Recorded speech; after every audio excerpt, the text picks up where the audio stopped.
Hello everybody and welcome to another episode of Lullabies with Leo.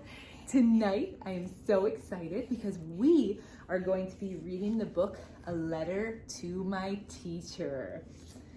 And I got this from the book fair and it's the first time ever reading it. So as you can see, Leo is excited too. He just hit my mouth, but apparently he doesn't care. So let's get going. All right. Dear teacher, whenever I had something to tell you, I tugged on your shirt and whispered in your ear. This time, I'm writing a letter.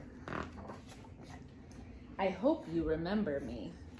I was the one who marched to school that first day, splashing through every puddle I could find. I wore a bright yellow raincoat and a dark, stormy frown.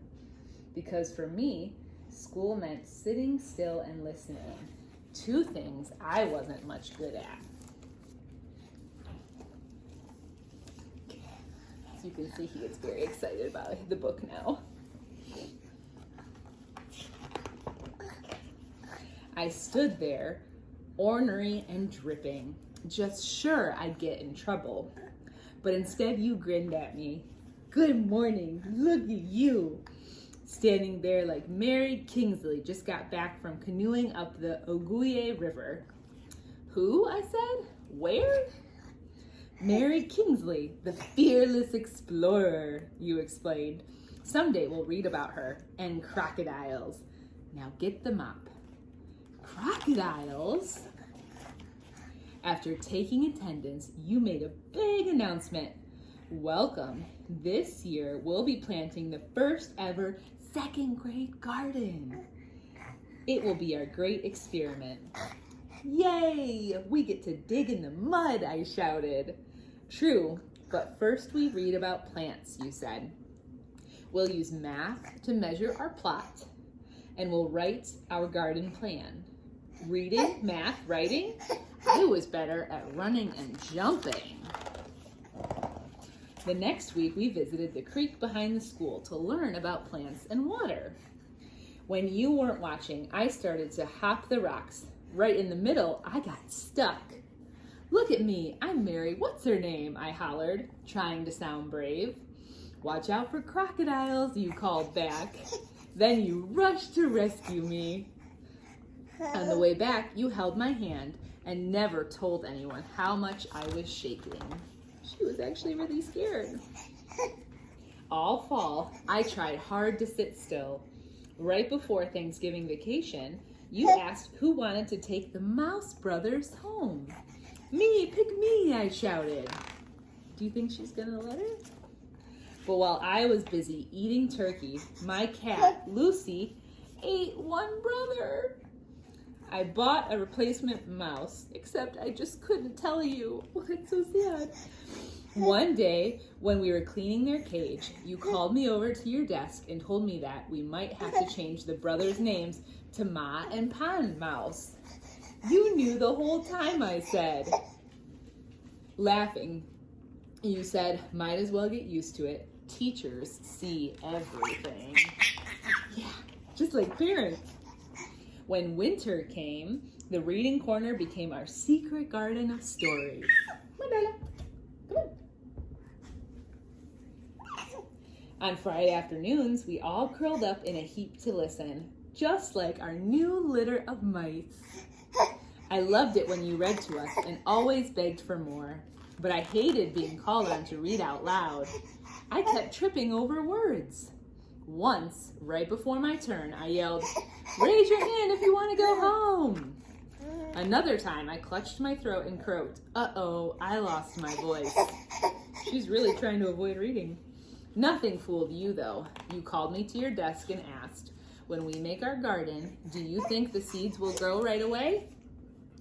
"No," I said. "Everyone knows they need time and sun and water." "Well, learning to read takes time too," you said. "Now, I think you have a cat." I nodded. "Lucy, the one who likes mice." "I'd like you to read to Lucy every day," you suggested. It might keep her out of trouble. I giggled. Maybe I'll read her Puss in Boots. Get it? Because Puss in Boots is a good cat. I practiced hard and you gave me extra help too. One day, you brought me a special book. I met a real author and he autographed it just for you, you said. I looked at the cover and sounded out the words. Wow, it's about her, that explorer, Mary Kingsley. You smiled. Next week, you can share it with the class. In March, we explored our town. We went on a field trip to an old house. It was full of history and secret stairways. When I slipped away to look for hidden treasure in the root cellar, you and the whole class had to trudge down the old stone steps to find me. I think you even lost your patience that time. Exasperating was the word you used. I remember because that night my mom helped me look it up in the dictionary. The day you brought in seeds for us to choose, I tugged on your shirt. Can we plant this kind? The packet says early spring. We can have bright red radishes in just a few weeks. Good reading and great idea, you said. Thanks to the math games we played, measuring our garden patch was easy. At last we turned over our soil and were ready to plant. I was radish crew chief and read out the instructions all by myself. All spring we weeded and watered and kept garden journals too. On the Friday before summer vacation, we wrote out invitations to every class to come enjoy the salad we'd grown ourselves.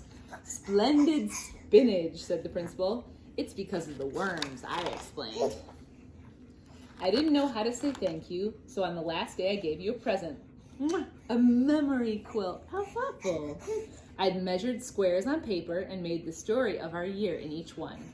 The reading corner, worms in our compost, the magnificent mouse family, and best of all, a picture of you and me. You looked at the quilt a long time, then held it up for everyone to see. Thank you. Now I'll never forget you all and the year of the second grade garden. Me neither, I promised, and I never have. For a long time now, I've been wanting to write to tell you that even though I didn't always listen, and I know I was exasperating, second grade really was the best year ever. So I guess you won't be too surprised to hear that I still like to stomp through creeks, dig in the garden, and even read out loud to my cat.